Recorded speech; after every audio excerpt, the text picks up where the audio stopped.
네, 오늘 제목이 하나님의 마음을 자신의 것으로 소유한 사람입니다.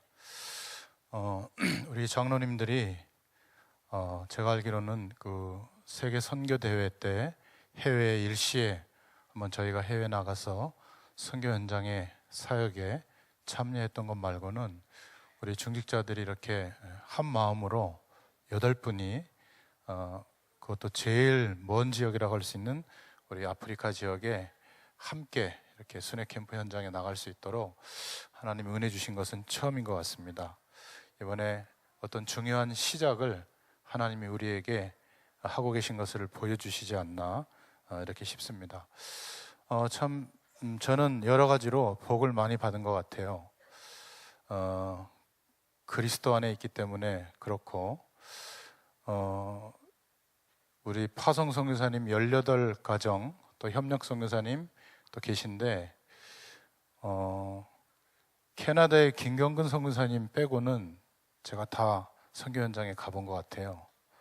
또 하나님이 하시는 것도 보게 되고 또 개인적으로는 감리교단에 있을 때 그 월드 선교에 본의 아니게 간사를 맡게 되고 2분 목사님을 모셨는데 회장 목사님을 그래서 감리교회 3대 그 선교단체에 또 세계 선교사 대회라든지 이런 거를 참여할 기회도 있었고 또 특별한 또 목사님을 모셔서 국내에서 진행되는 모든 그 선교 훈련 또 전도 훈련을 다 가게 됐어요.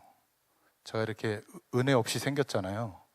그래서 좀 은혜 좀 받고 변화 좀 되라고 그랬는지 그 마지막에 갔다 오라고 한 것이 다락방이었어요. 안 오실 줄 알았습니다. 다락방에 갔다 와서 이렇게 됐습니다. 참 그 많은 시간들이 지나면서 저는 이렇게 말씀을 들을 때마다 특히 주일 강단에 나의 과거, 현재, 미래를 생각하면서 참 응답인 것 같습니다.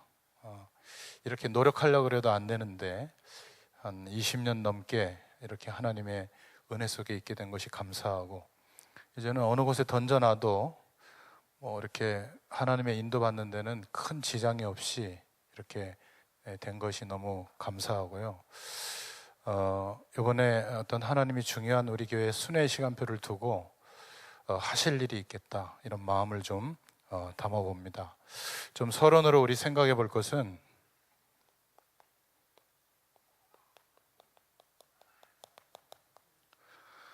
마태복음 24장 14절에 보면 이 천국 복음이 모든 민족에게 증언되기 위하여 온 세상에 전파되리니 그제야 끝이 오리라 이런 말씀이 있습니다.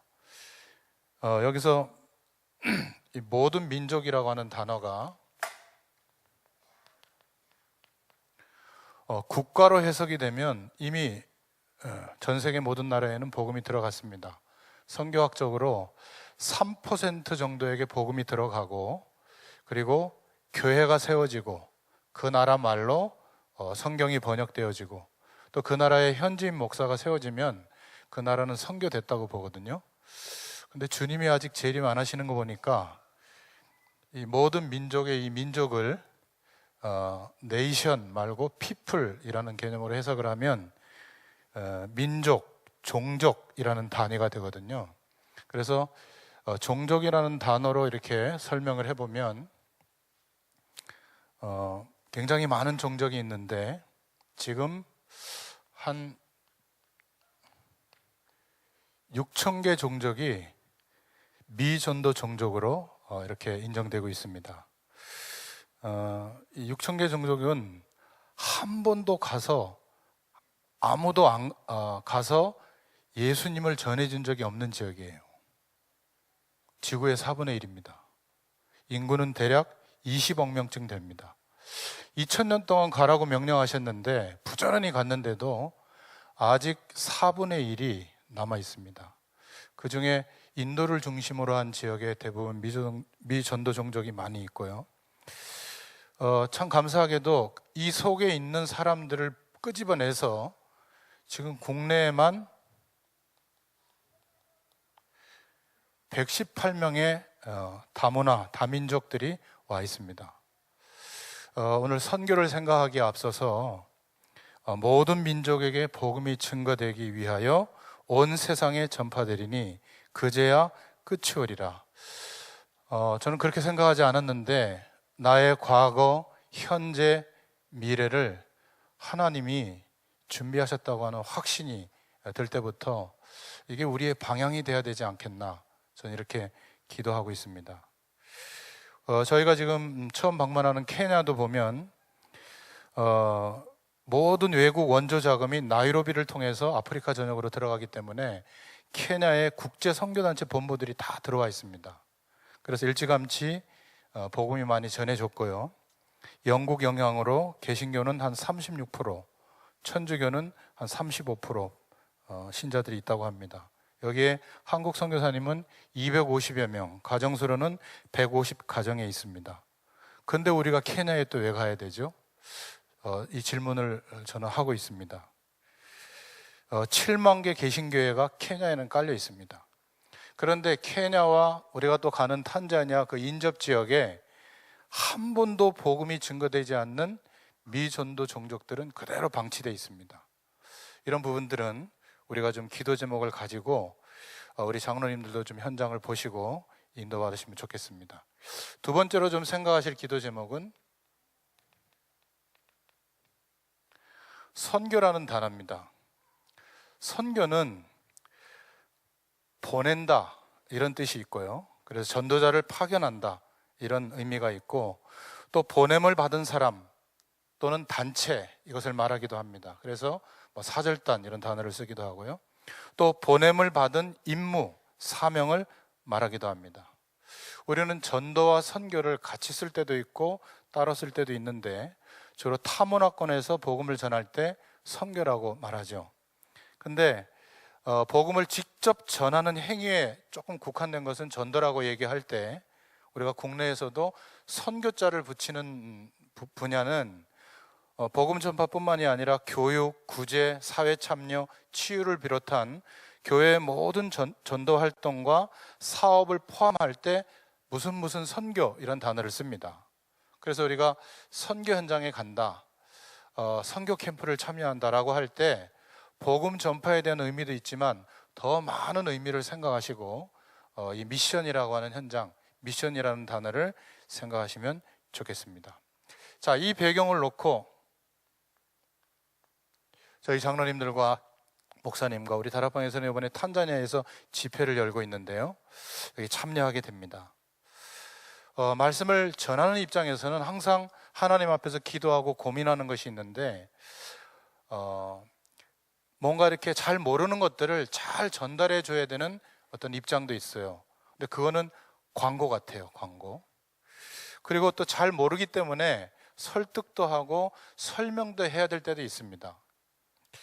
또 어떤 때는 부족하지만 말씀 증거하는 사람이 내가 경험한 거, 또 내가 깨달은 거, 내가 응답받은 것, 이런 것을 전할 때가 많습니다. 근데 그거는 복음의 전부는 아니기 때문에 사실은 일부분이거든요. 그러다 보니까 이 말씀을 듣는 입장에서, 저도 이제 말씀을 듣는 입장에 있는 때가 있는데요, 하나님의 말씀으로 받기보다는 뭔가 왜 나는 승리하지 못할까? 그렇게 말씀을 많이 들어도 왜 내게는 열매가 풍성하지 않을까? 이런 고민을 할 때가 있습니다. 고민이 되죠. 그래서 오늘 말씀 들으시면서도 저도 전하면서도 이 부분에 답을 가지고 섰습니다. 승리, 그리고 승리케 하시는 것, 또 열매 맺게 하는 것은 나에게 근거를 두면 내가 변화되어지고, 내가 은혜 받고, 내가 응답받고, 내가 경험하고, 내가 열심히 기도하고, 여기에다가 기준을 두면 늘 고민됩니다. 그런데 하나님의 말씀은, 특히 주님이 약속하신 것들은 주님이 책임지십니다. 그래서 승리의 근거와 열매의 근거는 주님께 있는 줄로 믿으시길 바랍니다. 우리의 영역이 아니에요. 저는 참 이걸 모르고 고생을 많이 했습니다. 열심히 하지도 않았지만 열심히 하는데 열매가 안 나니까 왜 그럴까? 방법이 틀려서 그런가? 노력이 부족해서 그런가? 신앙 행위가 부족해서 그런가? 근데 어느 날 알게 된 겁니다. 하나님의 약속은 하나님이 이루시는구나. 승리와 열매의 근거가 나에게 있지 않을 때, 주님께 있다고 믿을 때 우리는 시작할 수 있습니다. 그리고 반드시 하나님이 하시는 것을 보게 됩니다. 혹시 이렇게 말씀을 많이 듣고 이렇게 현장에 많이 가고 이렇게 말씀 운동을 많이 하는데 왜 나는 이럴까? 승리하는 그 결과, 열매의 결과를 나에게 두고 있다면 빨리 내려놓을 수 있기를 바랍니다. 우리 강단 메시지의 거의 마지막 부분에 뭐라고 말씀하시죠? 주님이 아신다. 성령께서 내 안에 오셔서 가르쳐 주시고 인도하시고 역사하신다. 그런데 막상 우리가 현실 속에서 왜 힘들고 안 될까를 고민할 때 승리케 하고 열매를 주시는 분이 약속하신 주님이라는 사실을 인정하면 하나님이 하시는 것을 보게 됩니다. 저는 그때부터 말씀 전하는 자로서 설명하고 설득하고 광고하는 게 아니구나. 그때부터 저는 선포하기 시작했습니다. 하나님께서 반드시 전달하도록 주신 그 말씀을 비록 저는 실천하지 못하고 100% 그 믿음 속에 있지 못하지만 전에는 그런 못 전했거든요. 근데 이제는 선포할 수 있는 축복을 누리게 된 줄로 믿으시길 바랍니다. 저 담대하게 선포합니다. 대신에 말씀을 받는 또 저와 여러분은 그 말씀을 받을 때 믿음의 선택을 할 수 있기를 바랍니다. 이 믿음의 선택의 방법을 우리에게 주셨기 때문에 모든 것을 다 지켜야만 하나님이 함께 하신다면 저는 아직도 하나님과 함께하는 축복을 모를 거예요. 그런데 하나님은 우리에게 믿음의 방법을 주셨습니다. 믿음은요, 감동되고 믿어져서 믿는 게 아니라 말씀을 믿는 겁니다. 계산이 되지 않고 너무 어마어마하고 너무 나의 현장과는 안 맞는데 하나님이 주신 말씀으로 믿고 그 말씀을 주님이 이루신다고 믿고 믿음의 선택을 하면 반드시 믿음의 결과가 옵니다. 믿음의 선택을 하시기 바랍니다. 7천 전문사역 잘 모르겠어요, 처음에. 그런데 믿음의 선택을 했습니다. 20년의 시간이 흘렀는데 그 믿음의 결과가 저에게는 너무나 크게 다가오고 있습니다. 설명하라고 그러면 모르겠어요.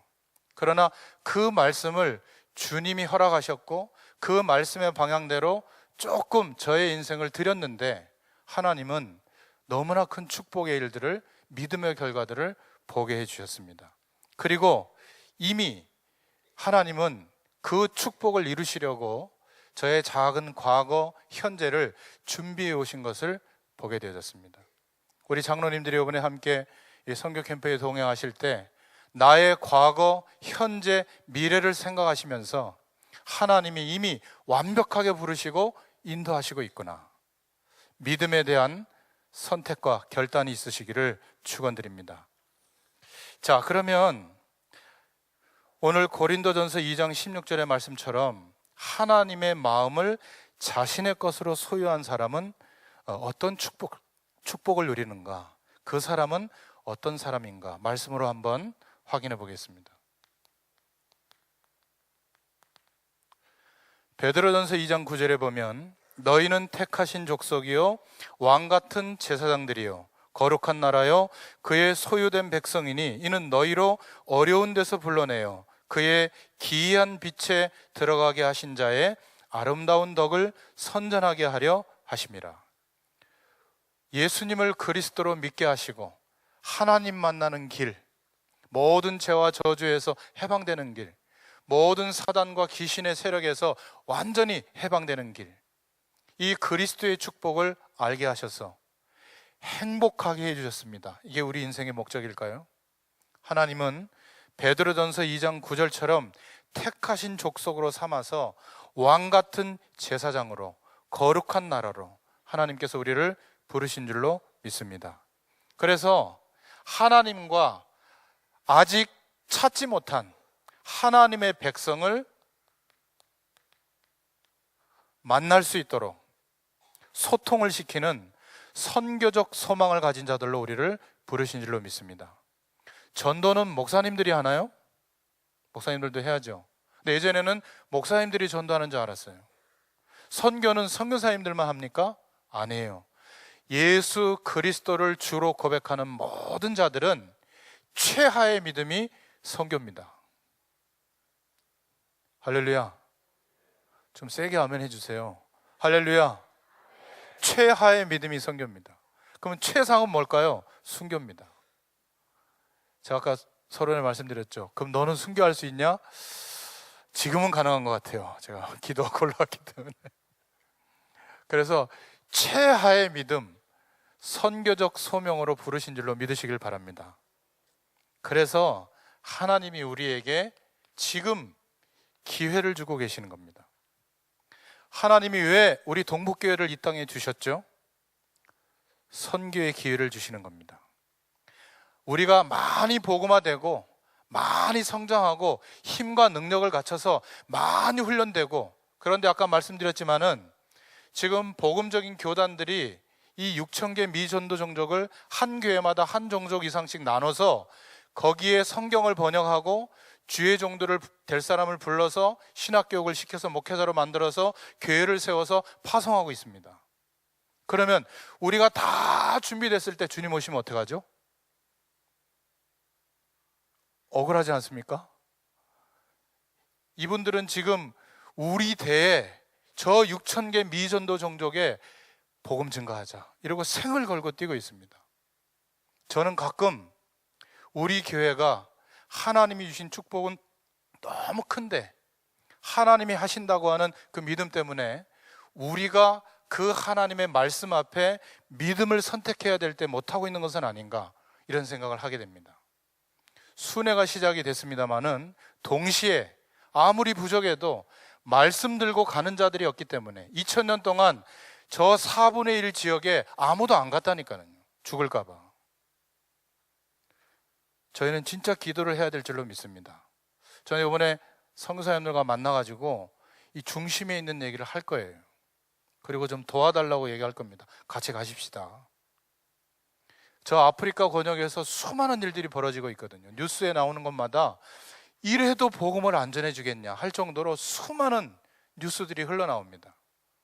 동시대에 하나님의 주권 속에 있는 나라요 민족들인데 저거는 남의 나라의 일입니까? 우리 자녀가 복음 못 들으면 안타까운데 저 남의 나라 다른 민족들에 대해서는 나중에 전하면 됩니까? 저는 시간이 흐르면 흐를수록 우리의 마음에 진짜 기도 제목을 일으켜 주옵소서. 한 16, 17년 전에 작은 우리 교회가 작을 때 밤에, 그 추운 밤에도 겨울에 몇 명의 성도들이 나와서 세계 현장을 놓고 선교사님들을 놓고 뜨겁게 기도했습니다. 저는 그 기도를 아직도 잊지 못하거든요. 지금 우리는 어떤 면에서 너무 샴페인을 먼저 터뜨리고 있는 게 아닌가. 지금 급합니다. 아프리카도 조사해 보니까 이슬람 그 세력들이 막 내려오고 있거든요. 그러나 걱정할 필요가 없는 것은 아무리 밀고 내려와도 하나님의 약속은 하나님이 이루시는 것을 믿고 있기 때문에, 그래서 우리는 기도하고 가든지 보내든지 해야 될 줄로 믿습니다. 왜 우리에게, 그리스도 안에 있는 우리에게 하나님께서 물질을 주시고 건강을 주셨을까? 그리고 모든 능력과 기회를 주시는 이유가 뭘까? 저는 오늘 선교해야 된다고 생각합니다.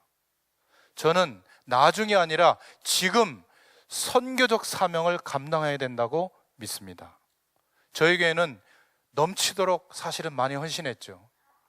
단 한 번도 선교 보고를 받지 않고 우리 선교사님들에게 편하게 선교할 수 있도록 끝까지, 한 번 파송한 선교사님들은 끝까지 후원했습니다. 그런데 그것만이 선교의 전부일까요? 정말 우리가 그 선교사님과 현장을 두고 마음에 담고 정말 기도했을까요? 저부터 말씀 준비하면서 회개했습니다.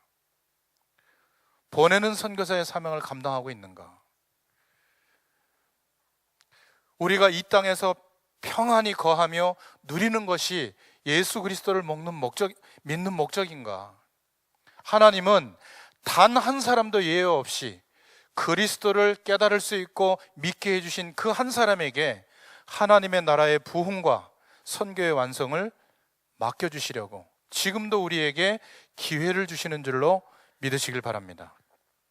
그래서 어느 정도로 지금 급하게 하나님이 움직이시냐면은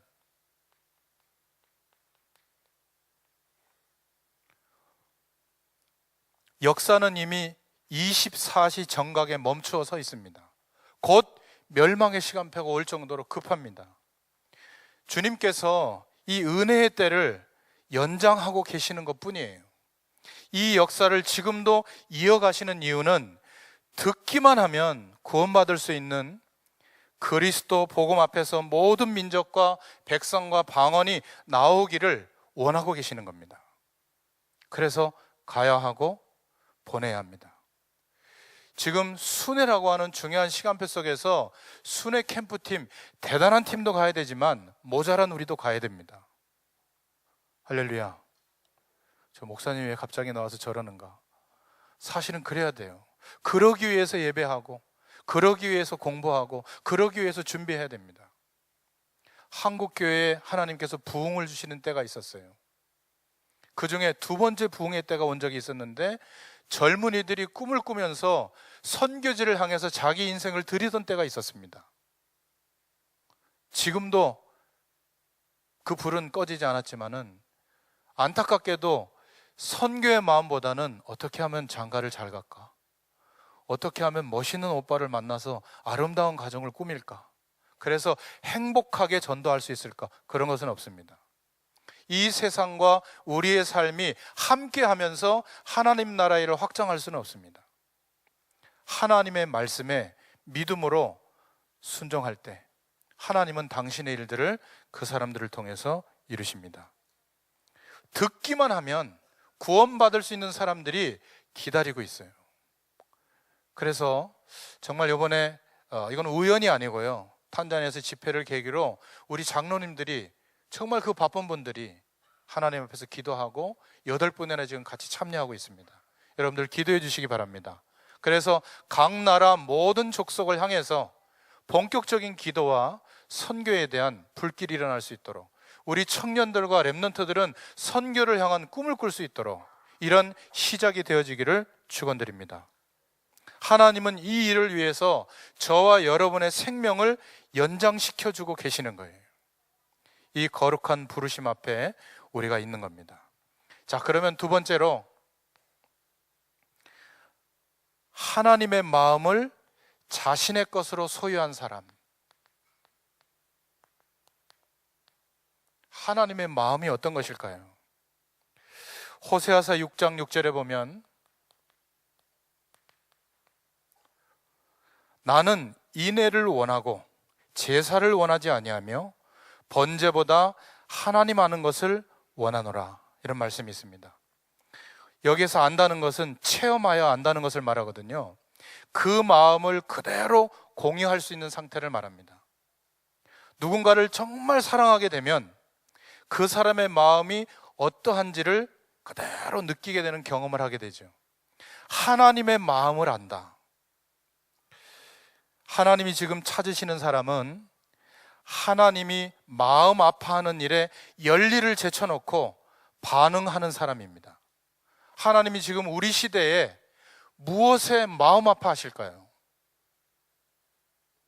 거기에 정말 모든 것을 제쳐놓고 반응할 수 있는 사람, 하나님은 이런 사람을 찾고 계십니다. 성경 한 구절을 더 들어드리면 누가복음 15장 7절에 보면 내가 너희에게 이르노니 이와 같이 죄인 한 사람이 회개하면 하늘에서는 회개할 것 없는 의인 99으로 말미암아 기뻐하는 것보다 더 하리라. 자, 이게 무슨 말씀이죠? 의인 99명으로 말미암아 기쁨이 적다는 말입니까? 그 말이 아닙니다. 그 기쁨이 아무리 크다 해도 우리 장로님이 지금 여기 계셔야 되는데 장로님이 안 계셔요. 아직 복음을 못 들었어요. 그러면 그 한 명 때문에 하나님은 마음 아파하신다는 겁니다. 우리는 이렇게 말씀이 넘치고 찬양이 넘치고 기도가 넘치는 이 은혜 속에서 살고 있는데, 동시대에 단 한 번도 예수님이 누구신지 아무도 전해주지 않아서 들어본 적이 없는 그 사람 때문에 하나님은 마음 아파하고 계십니다.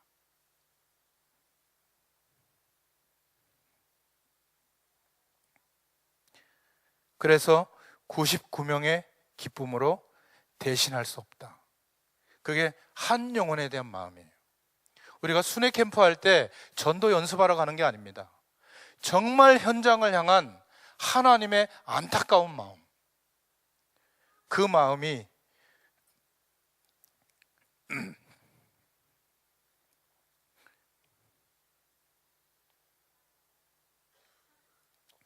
하나님의 마음이거든요. 전에는 열심히 하면 되는 줄 알고, 또 우리 다락방에서 제시하는 많은 이론과 내용들이 있습니다. 잘 적용하면 되는 줄 알고 그러면 됩니다.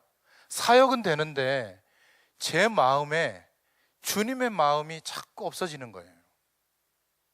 저 사람은 저래서 좀 두고, 저 사람은 괜찮으니까 붙잡고, 이건 아니잖아요. 어떤 선교 현장은 도움이 되니까 가고, 어떤 선교 현장은 굉장히 심각하니까 안 가고, 그건 아니잖아요. 99명의 기쁨으로 대신할 수 없는 겁니다. 하나님은 그 한 영혼이 아직 돌아오지 않은 거예요. 여러분, 자식을 잃어버린 사람은 알잖아요. 아무리 괜찮아도 그 한 아이를 생각하면 잠을 못 자는 겁니다. 그게 주님의 마음이에요. 우리는 좋다, 행복하다, 나는 편하다, 우리 교회는 이제 괜찮다, 아닙니다. 그것 때문에 하나님은 만족하지 않으시고 아직 돌아오지 않는 한 영혼, 우리나라를 넘어서 전 세계에 아직도 20억 명이나 기다리고 있다는 거예요. 그 언제까지 미룰 겁니까? 저는 이번에 우리 장로님들과 함께 이 축복의 현장을 보고 하나님의 음성을 듣기를 원합니다. 기도해 주시는 여러분들도 이런 중심으로 기도해 주시길 바랍니다. 전 인류를 다 구원했다 하더라도 아직 사랑하는 한 명이 돌아오지 않으면 그 하나를 잃어버린 상실의 아픔을 하나님은 메꿀 수 없는 분이십니다. 이런 마음이 선교의 시작이에요. 그래서 오늘 고린도전서 2장 16절에 누가 주의 마음을 알아서 주를 가르치겠느냐, 그러나 우리가 그리스도의 마음을 가졌느니라. 바울은 이런 중심이 있었습니다. 바울이 했던 거창한 사역이 우리의 목표가 아니라 바울 속에 하나님이 심어주셨던 주님의 마음, 그 마음이 우리에게 회복되기를 축원드립니다. 마태복음 18장 14절에도 보면 이와 같이 이 작은 자 중에 하나라도 잃는 것은 하늘에 계신 너희 아버지의 뜻이 아니니라. 하나님의 마음을 전부 자신의 것으로 소유한 사람, 하나님은 그 사람을 통해서 하나님의 역사의 마지막을 이루어 가실 줄로 믿습니다. 하나님은 완전한 분이에요. 하나님은 능력이 많으세요. 사실입니다. 우리가 하나님을 돕는 게 아닙니다. 하나님은 돈도 있으시고 일꾼도 있으시고 현장의 모든 방법도 다 가지고 계십니다. 근데 누구를 그 현장에서 기다리고 계시느냐? 하나님의 마음을 자신의 것으로 소유한 사람을 기다리고 있습니다. 그러면 보호해 놨다가 내어주세요. 우리 순회 캠프 팀이 현장에 들어가면 보호해 놓으셨다가 내어 놓으실 수 있는 그런 사람이 될 수 있기를 축원드립니다. 그 나머지 것들은 전부 지나가는 겁니다. 그래서 아라비아로 가자. 나의 아라비아로. 다 된 것 같은데 복음 앞에 비춰보면 여전히 아니에요. 그런 것들을 좀 내려놓자. 물론 현장에서도 전도하지만 하나님께서 우리를 향하신 이런 계획과 뜻이 있다면 하나님이 마음껏 사용하실 수 있어야 되잖아요. 그 중에 핵심이 뭐냐? 하나님의 마음을 자신의 것으로 소유한 사람. 그래서 선교는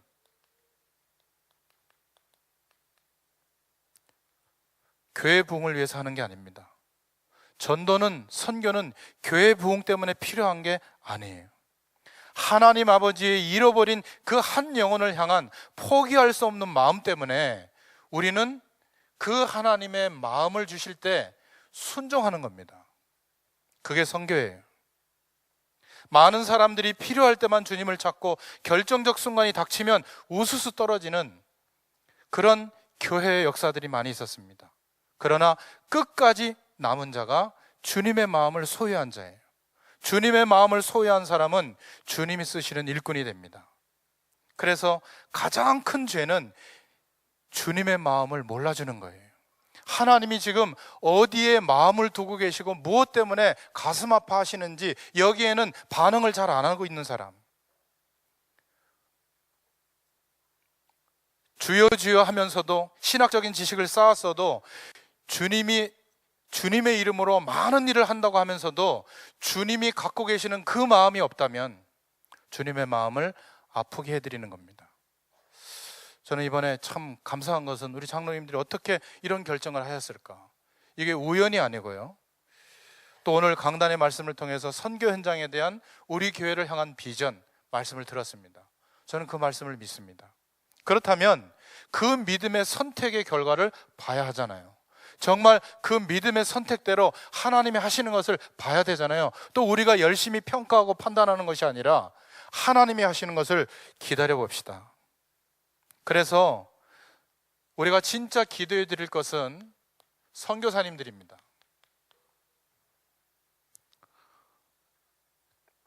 선교사님은 강철 같은 심장을 가진 분들이 아니에요. 오히려 우리보다 훨씬 감성이 예민하고 그래서 상처받고 향수병 때문에 시달리기도 하고 많은 두려움 가운데 있기도 합니다. 구체적인 예는 드릴 수가 없을 정도로 너무나 많은 일들이 있어요. 자녀들의 문제, 법적 신분의 문제. 그런데 이분들이 선교사가 될 수 있게 하는 단 한 가지 이유는 그런 많은 두려움보다,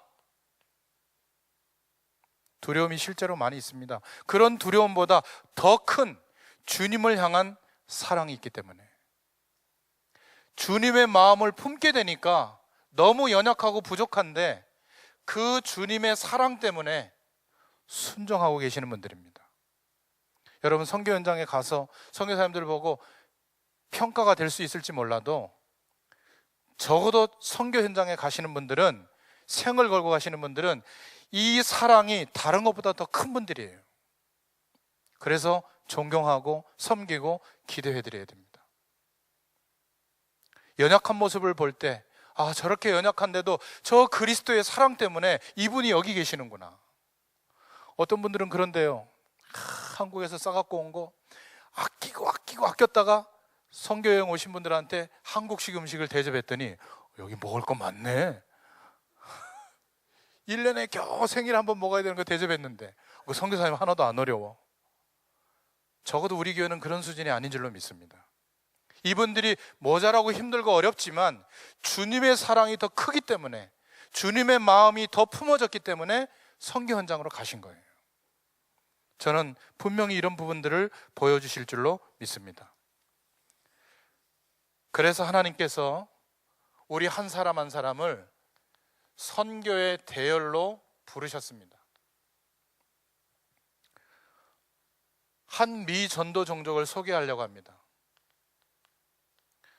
130년 전에 미 전도 종족이 하나 있었는데요, 스스로 복음을 알 수 없는 그 종족, 그 나라, 누군가 전해줘야만 되고 찾아줘야만 되고 그래야만 복음을 알 수 있었던 그 종족이 하나 있었습니다. 얼마나 악독하게 복음을 거부했는지, 얼마나 악랄하게 선교사를 죽였는지, 그럼에도 불구하고 하나님의 사랑은 포기할 수가 없어서 하나님의 종들을 많이 허비시키면서 그 땅으로 가게 하셨습니다.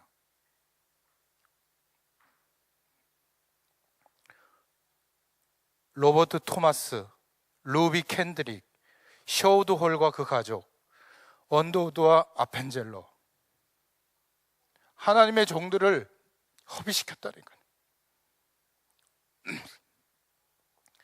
이 나라가 바로 우리나라예요. 얼마 멀지 않아요. 그런데 우리는 130년밖에 지나지 않았는데 벌써 많은 것을 가졌다고 생각하고 다른 나라들을 업신여기고 우리나라에 와 있는 다민족들을 이상하게 보고, 누군가 하나님이 희생시켜서 그렇게 악랄하게 선교사들을 죽이는 나라였는데, 민족이었는데 불과 130년 만에 세계 2위의 선교 국가가 된 겁니다. 지금 우리가 선교를 두고 막 선교를 하자 이게 아니라 하나님의 마음을 우리 자신의 것으로 소유하는 시간 될 수 있기를 부탁드립니다. 양화진을 꼭 자녀들과 함께 가보세요. 양화진 그 외국인 선교사님 무덤이 합정동에 있는데, 지금은 좀 깨끗하게 해놨지만요, 처음에 가봤을 때 정말 이렇구나. 조그만한 무덤들이 있어요. 그 엄마 아빠를 선교사님 따라왔다가 한국에서 낳거나 따라왔다가 풍토병으로 다 죽었어요. 봉분의 이름도 없어요. 그런 선교사님들을, 하나님의 종들을 하나님이 일부러 희생시켰다니까요. 이 미전도 종족이었던 우리나라, 우리들을 위해서. 하나님의 사랑은 포기하지 않으시는 사랑이에요. 그래서 우리가 선교 현장에 지금 가는 겁니다. 선교 현장을 두고 기도하는 거예요. 2000년 전에 갈보리 언덕에서 저와 여러분의 이름을 부르며 예수님도 대신 죽으신 겁니다. 그 수많은 하나님의 사람들을 2000년 동안 선교의 제물을 삼으시고, 선교라는 도구가 없었다면, 그리고 선교의 제물을 삼으실 때 순종하는 사람이 없었다면 우리는 지금 복음 들을 수가 없을 겁니다. 오늘 우리의 삶은 있을 수가 없죠. 그래서 우리는 전부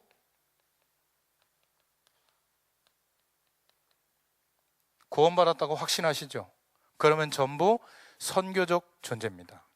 땅끝으로 나가든지 보내든지 두 가지의 삶이 있을 뿐이에요. 나가기 위해서 준비하든지, 우리는 선교사 이하의 영성으로는 살 수 없는 존재예요. 하나님의 사랑을 생각하면. 물론 육신적으로 살다가도 복음을 생각하면, 여러분 구원의 길 그리면서 매일 막 묵상하고 문자로 돌리고 하시죠? 그때 마음이 안 드십니까? 선교사 이하의 영성으로 살 수 없다. 주님이 이렇게 피 흘리시고 죽으셨는데. 그래서 우리의 기도와 물질, 우리의 온 생애, 우리의 가장 값진 것을 주님께 드리며 주님 오실 길을 예비해야 될 줄로 믿습니다. 오늘이, 지금이 가장 선교하기 좋은 때예요. 전도하기 좋은 때예요. 나중이 아닙니다. 가장 젊을 때예요. 그리스도의 복음을 통해서 진정으로 예수님을 만난 사람이라면 주님의 이 절절한 소원을 외면할 수 없을 겁니다. 이런 고백을 우리가 많이 합니다. 갈라디아서 2장 20절. 우리에게 어떤 필요한 부분을 받은 것이 아닙니다.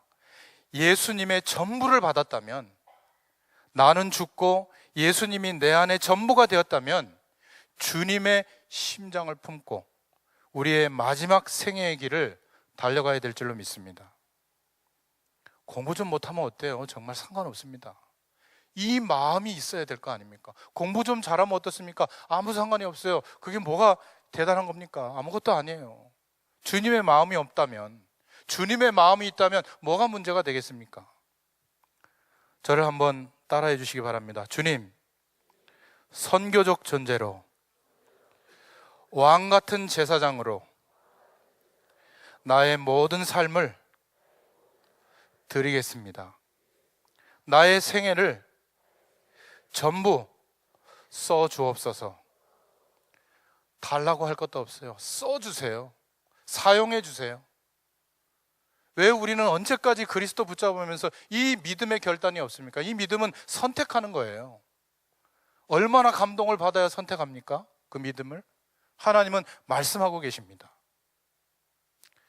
그래서 전도는 목사님이 하고 선교는 선교사님이 한다? 아닙니다. 하나님이 나에게 선교의 대열로 부르시고 과업으로 주셨다. 언약으로 붙잡을 수 있기를 바랍니다. 그러나 실제 보면 기세를 떨치는 사단의 나라, 세상의 배경을 자주 보게 됩니다. 선교 현장 가보면 더 크게 보거든요. 이렇게 해서 언제 전 세계에 복음이 전해질 것이냐, 한탄이 들 때 우리는 말씀을 통해 답을 가져야 되겠습니다. 요한계시록 12장 11절에 보면 이렇게 말씀하고 있습니다. 또 우리 형제들이 어린 양의 피와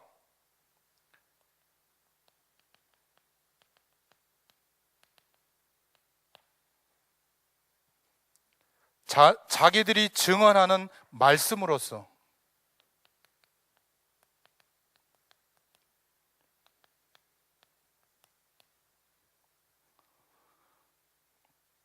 그를 이겼으니 그들은 죽기까지 자기의 생명을 아끼지 아니하였도다. 순종했습니다. 하나님의 마음을 주실 때 대단한 것 같은 세상과 사단의 세력을 어떻게 이기겠습니까? 세력을 만들어서요? 뭐 그럴 수도 있죠. 그런데 성경 말씀에 우리가 근거해야 되지 않겠습니까? 어린 양의 피와 자기들의 증언하는 말씀으로써 그를 이겼으니 그들은 죽기까지 자기들의 생명을 아끼지 아니하였도다.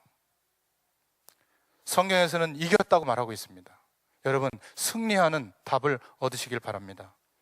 그래서 고난과 시련을 당해도 끝까지 믿음을 지켜낼 수 있는 겁니다.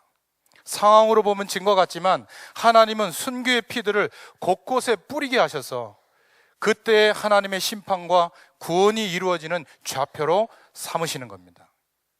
이제 그리스도의 복음을 들고 주저없이 나가야 됩니다. 너희는 가서 가든지 보내든지 이 대열 속에 우리가 있기를 예수님의 이름으로 축원드립니다. 오늘 말씀을 생각하면서 하나님이 마음 아파하는 거기에 우리의 마음도 담겨져야 하고 하나님이 복음 속에 우리를 부르신 그 이유도 하나님 지금 셔터를 붙잡고 계세요. 놓으면 탁 닫히거든요. 멸망의 셔터가 하나님의 손에 겨우 연명되고 있습니다. 왜죠? 선교의 기회를 주시려고. 오늘 이 말씀을 듣는 저와 여러분들 중에 하나님의 음성으로 들리실 때 아멘으로 받으시길 바랍니다. 선교는 선택이 아니에요. 당연한 겁니다. 우리 한번 말씀 생각하면서 이번에 케냐와 또 탄자니아 집회와 또 우리 장로들의 그 선교 여정과 또 우리 목사님 걸음을 위해서 또 순회 캠프 여정을 위해서 하나님께서 큰 은혜와 역사 있게 해달라고 우리 한번 합심으로 같이 기도하겠습니다.